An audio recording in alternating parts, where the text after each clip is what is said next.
5 comportements toxiques qui freinent l'action du Saint-Esprit dans votre vie sans que vous vous en rendiez compte. Chers amis chrétiens, aujourd'hui, je veux vous parler d'un sujet qui touche le cœur de notre relation avec Dieu. Comment certains comportements, souvent insidieux, peuvent éloigner l'influence du Saint-Esprit dans nos vies. En tant que croyants nés de nouveau, nous avons la précieuse promesse que le Saint-Esprit habite en nous. Il ne nous abandonne pas à la moindre erreur, et c'est une vérité réconfortante. Cependant, il est possible de réduire son influence, de rendre sa voix plus faible et de devenir moins sensible à ses directives. Quand je parle de éloigner le Saint-Esprit, je ne veux pas dire qu'il nous quitte, mais plutôt que nos choix peuvent limiter son action puissante dans notre quotidien. Alors, comment pouvons-nous vivre pleinement sous son influence? Comment éviter de tomber dans des pièges qui, sans que nous le réalisions, freinent son œuvre en nous? Découvrons ensemble 5 comportements toxiques à surveiller et à corriger pour marcher dans la plénitude de l'esprit. 1. La paresse spirituelle, un frein à l'appel de Dieu. Le premier comportement qui peut bloquer l'action du Saint-Esprit est la paresse. Oui, la paresse, ce fléau subtil qui nous pousse à remettre à demain ce que Dieu nous appelle à faire aujourd'hui. La Bible nous avertit dans Matthieu 25, 24, 30, à travers la parabole des talents. Rappelez-vous l'histoire. Un serviteur reçoit une pièce d'argent de son maître, mais par peur et par paresse, il choisit de l'enfouir dans la terre plutôt que de l'investir. Quand le maître revient, il le qualifie de serviteur méchant et paresseux, et lui retire ce qu'il avait reçu. Cette parabole nous enseigne une leçon cruciale. Dieu prend au sérieux la manière dont nous gérons ce qu'il nous confie, notre temps, nos dons, nos ressources, notre énergie. Posez-vous la question, êtes-vous en train de vivre pleinement le potentiel que Dieu a placé en vous? Ou laissez-vous les heures, les jours, voire les années, glisser entre vos doigts? Peut-être savez-vous que Dieu vous appelle à enseigner, à encourager, à servir dans votre église ou à mentorer quelqu'un, mais vous vous dites « Pas maintenant, je ne suis pas prêt. Peut-être quand ma vie sera plus stable, quand j'aurai plus de temps. » Mes amis, c'est une excuse que le diable adore. La paresse spirituelle nous pousse à procrastiner sur notre appel, à éviter les responsabilités que Dieu nous donne. Peut-être ressentez-vous un appel à démarrer un ministère, à créer un groupe de prière ou à partager votre foi, mais vous vous dites « Je n'ai pas les moyens, pas les contacts, pas les compétences. » Ou pire, quelqu'un d'autre le fera mieux que moi. Mais voici la vérité. Dieu ne vous a pas donné vos dons pour que vous les enfouissiez. Il vous a équipé pour un but précis. Chaque moment que vous passez à procrastiner, à choisir le confort ou le divertissement au lieu de l'obéissance, vous affaiblissez l'influence du Saint-Esprit dans votre vie. Imaginez ceci.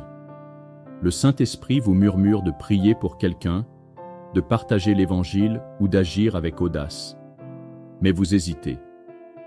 Vous ne voulez pas sortir de votre zone de confort, être dérangé ou bousculer votre emploi du temps. Ce choix, aussi petit qu'il paraisse, peut limiter l'œuvre de l'Esprit en vous. Le Saint-Esprit cherche des vases diligents, des cœurs prêts à agir avec foi et persévérance. Alors, comment surmonter la paresse? Commencez par de petites étapes d'obéissance. Si Dieu vous pousse à faire quelque chose, même quelque chose d'aussi simple que lire un verset ou prier pour quelqu'un, faites-le immédiatement. Ne laissez pas l'excuse du plus tard voler les bénédictions que Dieu a pour vous. Votre destinée se construit dans ces petits choix quotidiens. 2. Les pensées négatives, un poison pour votre foi. Le deuxième comportement toxique est la pensée négative. Nos pensées ont un pouvoir immense et elles peuvent soit amplifier l'action du Saint-Esprit, soit l'étouffer. La pensée négative se manifeste souvent sous 2 formes, le doute et l'anxiété. Le doute est comme un nuage sombre qui obscurcit la voie de l'esprit. Dans Jacques 1, 5, 8, il est écrit « Si l'un de vous manque de sagesse, qu'il la demande à Dieu, qui donne généreusement à tous sans reproche, et elle lui sera donnée. Mais qu'il la demande avec foi, sans douter, car celui qui doute est semblable à une vague de la mer, agitée et ballottée par le vent. Le doute nous pousse à remettre en question ce que Dieu nous dit. Peut-être priez-vous pour une direction, mais quand le Saint-Esprit vous parle, vous pensez « ce n'est pas lui ». Ce n'est pas clair. Ou vous cherchez confirmation après confirmation, paralysé par la peur de vous tromper. Mes amis, parfois, ce que nous appelons prudence n'est rien d'autre que du doute déguisé. Le doute peut aussi venir de l'influence du monde. Peut-être écoutez-vous des voix séculières, des podcasts, des experts, des amis qui vous poussent à penser de manière réaliste, c'est-à-dire limitée. Mais Dieu vous appelle à penser selon sa parole, à voir grand, à croire en l'impossible. Ou peut-être luttez-vous avec un discours intérieur toxique. Je ne suis pas à la hauteur. Rien ne marche jamais pour moi. Pourquoi Dieu m'utiliserait-il? Ces pensées ne viennent pas de Dieu. Elles sont des mensonges qui cherchent à vous éloigner de la vérité de votre identité en Christ. L'anxiété, quant à elle, est un autre voleur de paix. Dans Matthieu 6, 25-27, Jésus nous dit « Ne vous inquiétez pas de votre vie, de ce que vous mangerez ou boirez, ni de votre corps, de quoi vous le vêtirez. Regardez les oiseaux du ciel. Ils ne sèment ni ne moissonnent, et pourtant votre Père céleste les nourrit. Ne valez-vous pas beaucoup plus qu'eux? L'anxiété nous pousse à nous focaliser sur nos problèmes plutôt que sur la provision de Dieu. Combien de fois vous inquiétez-vous pour vos finances, votre avenir, ou même des détails quotidiens en oubliant que Dieu est en contrôle? Les médias nous bombardent de peurs, crises économiques, catastrophes, incertitudes, mais Dieu nous appelle à la paix. Il est notre pourvoyeur. L'anxiété peut aussi nous pousser à nous exclure des promesses de Dieu. Vous vous dites peut-être, oui, Dieu peut bénir, mais pas moi. Il agit pour les autres, pas pour moi. Ou peut-être refusez-vous de donner généreusement à votre Église ou à un ministère parce que vous avez peur de manquer. Ce faisant, vous bloquez le flot de la générosité du Saint-Esprit à travers vous. Pour vaincre les pensées négatives, il faut renouveler votre esprit par la parole de Dieu. Romains 12, 2. Remplacez les mensonges par les vérités de Dieu. Quand le doute surgit, proclamez « Je suis un enfant de Dieu et il a un plan pour moi. » Quand l'anxiété frappe, rappelez-vous « Mon Père céleste pourvoit à tous mes besoins. » La foi est le carburant du Saint-Esprit. Nourrissez-la chaque jour. 3. Procrastination et précipitation. Deux extrêmes dangereux. Le troisième comportement toxique est de tomber dans les extrêmes de la procrastination ou de la précipitation. Ces deux attitudes, bien qu'opposées, peuvent toutes deux éloigner l'influence du Saint-Esprit. La procrastination, c'est savoir ce que Dieu nous demande, mais retarder l'obéissance. Dans Luc 9, 59-62, Jésus appelle un homme à le suivre, mais celui-ci répond « Seigneur, permets-moi d'abord d'aller enterrer mon père. » Un autre dit « Je te suivrai, mais laisse-moi d'abord dire au revoir à ma famille. » Jésus répond avec fermeté « Celui qui met la main à la charrue et regarde en arrière n'est pas propre au royaume de Dieu. » Le message est clair. Retarder l'obéissance, c'est désobéir. Combien de fois le Saint-Esprit vous a-t-il poussé à faire quelque chose? Demander pardon, réconcilier une relation, partager votre foi, et vous avez répondu « plus tard ». Peut-être attendez-vous le moment parfait, quand vous aurez fini vos études, quand vous serez marié, quand vos enfants seront grands, quand vous serez sans dette. Mais, mes amis, ce moment parfait n'existe pas. Chaque excuse que vous trouvez pour retarder l'appel de Dieu est une porte ouverte à la désobéissance. Le Saint-Esprit vous appelle à agir maintenant, même si c'est imparfait, même si c'est inconfortable. À l'inverse, La précipitation consiste à courir devant Dieu, à agir sans attendre ses instructions. Dans Exode 32, 1, 4, le peuple d'Israël, impatient que Moïse descende de la montagne, demande à Aaron de leur fabriquer un dieu. Il crée un veau d'or, disant « Voici les dieux qui nous ont fait sortir d'Égypte. » Ils se sont précipités, pensant que Dieu prenait trop de temps. Combien de fois faisons-nous la même chose? Nous disons « Dieu, ça prend trop de temps. Je vais faire les choses à ma manière. » Peut-être essayez-vous de forcer des portes que Dieu a fermées ou de prendre des chemins qu'il n'a pas approuvés. Cela peut sembler productif, mais c'est une erreur. Dieu n'est pas pressé, il a un plan parfait, et son timing est toujours juste. Pour éviter ces extrêmes, apprenez à marcher au rythme de la grâce. Écoutez attentivement le Saint-Esprit et obéissez dans son timing. Si vous sentez qu'il vous pousse à attendre, attendez avec foi. S'il vous appelle à agir, avancez avec courage. La clé est l'alignement avec sa voix. 4. Méprisez la puissance du Saint-Esprit. Le quatrième comportement toxique est le mépris de la puissance du Saint-Esprit. Dans 1 Thessaloniciens 5, 19, 20, il est écrit « N'éteignez pas l'esprit, ne méprisez pas les prophéties. » Et dans 1 Corinthiens 14, 39-40, Paul nous exhorte « Aspirez à prophétiser et n'empêchez pas de parler en langue, mais que tout se fasse avec ordre. » Pourtant, combien de fois voyons-nous des chrétiens, ou même des églises entières, rejeter les manifestations du Saint-Esprit? Les dons comme les langues, la prophétie ou la guérison sont parfois qualifiés de bizarres, inutiles ou même dangereux.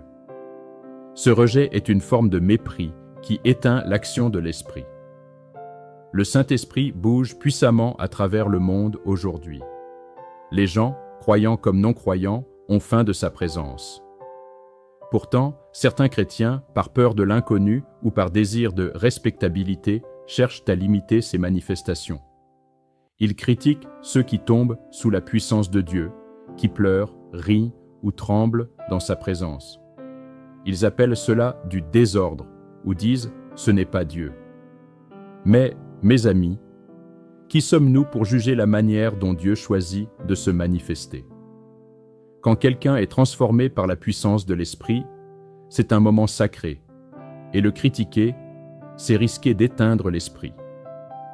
De même, certains rejettent l'adoration expressive, lever les mains, danser, parler en langue, en disant que c'est trop émotionnel. Mais pourquoi célébrer avec joie un événement sportif ou une réussite personnelle est-il acceptable, tandis que louer Dieu avec la même ferveur est jugé étrange? C'est un esprit religieux qui cherche à contrôler et à limiter l'action de Dieu. Nous devons embrasser la puissance du Saint-Esprit, même si elle nous semble inhabituelle. Nous sommes des étrangers dans ce monde, appelés à être différents. Alors, cessons de nous excuser pour la puissance de Dieu et commençons à l'accueillir pleinement. 5. La peur des hommes. Un obstacle à l'obéissance. Enfin, le cinquième comportement toxique est la peur des hommes. Dans Luc 12, 4, 5, Jésus dit « Ne craignez pas ceux qui tuent le corps et ne peuvent rien faire de plus. Craignez plutôt celui qui a le pouvoir de jeter dans la géhenne. » Et dans 1 Samuel 15, 24, Saül avoue à Samuel « J'ai péché, car j'ai eu peur du peuple et j'ai écouté leur voix. » La peur des hommes nous pousse à compromettre notre obéissance à Dieu pour plaire aux autres. Combien de fois avez-vous gardé le silence quand le Saint-Esprit vous poussait à parler, par peur de ce que les autres penseraient? Peut-être avez-vous modifié vos convictions sur la puissance de l'Esprit pour mieux vous intégrer dans un groupe. Ou peut-être agissez-vous différemment en public, cachant votre foi pour éviter les jugements. C'est la peur des hommes, et elle étouffe l'œuvre du Saint-Esprit. Quand vous laissez les opinions des autres guider vos décisions plutôt que la voix de Dieu, vous minimisez son influence dans votre vie.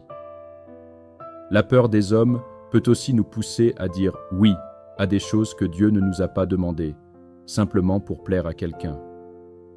Ou, inversement, à dire non à ce que Dieu nous appelle à faire parce que quelqu'un nous décourage.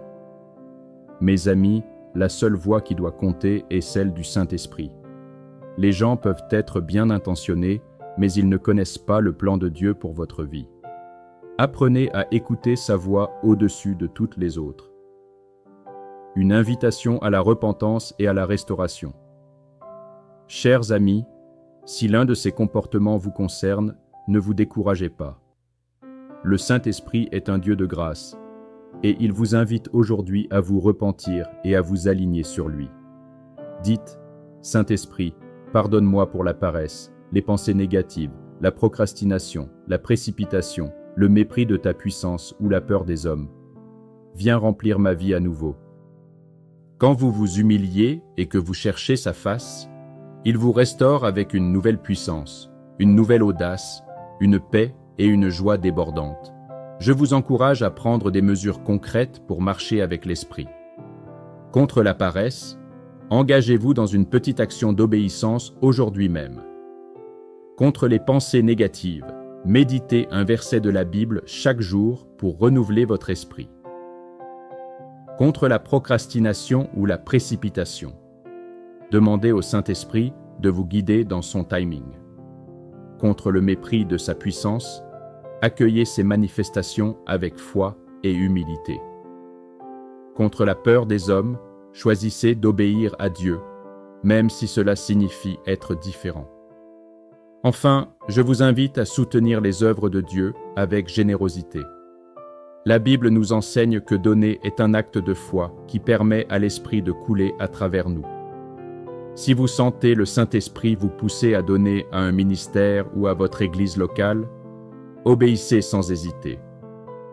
Ne laissez pas la peur ou la procrastination vous retenir. Chaque pas d'obéissance vous rapproche de la plénitude que Dieu a pour vous. Que le Saint-Esprit vous guide, vous fortifie et vous remplisse de sa présence aujourd'hui. Au nom de Jésus, Amen.